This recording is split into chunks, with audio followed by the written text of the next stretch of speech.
तर बंधू खरातला 8 एप्रिलपर्यंत पोलीस कोठडी सुनावण्यात आली। आज नाशिक जिल्हा सत्र न्यायालयात सुनावणी झाली। या सुनावणीसाठी अशोक खरातला व्हिडिओ कॉन्फरन्सिंगद्वारे हजर करण्यात आलं।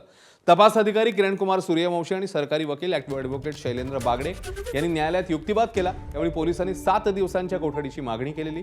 सुनावणीच्या शेवटी सगळ्यांचा युक्तिवाद झाल्यानंतर तुला काही बोलायचं आहे का असा प्रश्न न्यायाधीशांनी खरातला विचारला। यावर हात जोडून काही नाही असं उत्तर अशोक खरातने दिलं।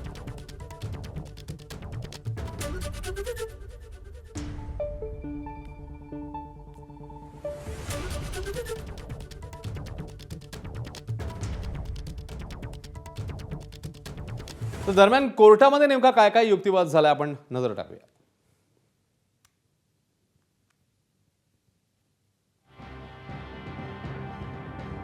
सरकारी वकिलांनी युक्तिवाद केला। खरातच्या अत्याचारांमुळे महिला गर्भवती झाल्या।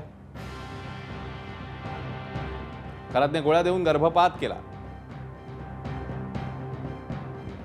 खरातने औषध कुठून आणलं त्याचा तपास करायचा असं सरकारी वकिलांनी युक्तिवाद केला आणि आग्रही मागणी केली।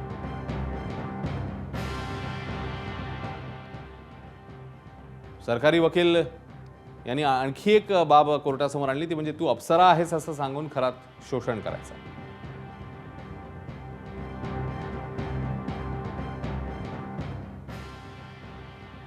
खरातकडे कोणतं जडीबुटीचं औषध आहे का तेही शोधायचं आहे।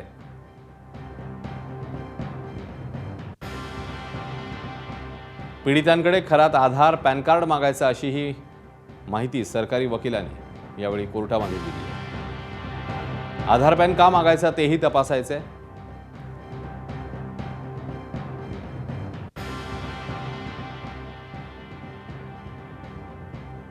7 दिवसांची पोलीस कोठडी पाहिजे अशी मागणी सरकारी वकिलांनी केली।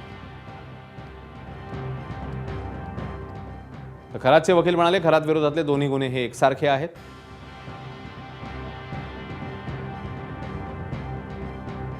गर्भपाताचा आरोप होतोय पण कालावधी कोणता असा प्रश्न खरातच्या वकिलांनी विचारला।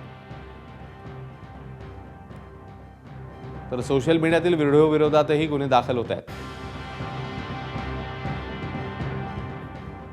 काळ्या जादूच्या आरोपांसाठी पुरावे काय हाही प्रश्न खरातच्या वकिलांनी विचारला।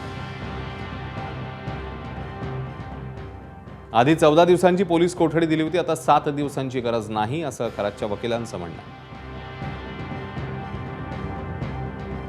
तर खरातने गंभीर गुन्हे केले आहेत, तपासासाठी 7 दिवसांच्या कोठडीची गरज आहे असं मग सरकारी वकिलांनी पुन्हा एकदा अधोरेखित केलं। तुम्हाला काही सांगायचंय का असं मग न्यायाधीशांनी विचारलं। तर हात जोडून खरातने नाही असं म्हटलं। 7 दिवसांची पोलीस कोठडी मग न्यायाधीशांनी त्याची ऑर्डर दिली, तो आदेश दिला।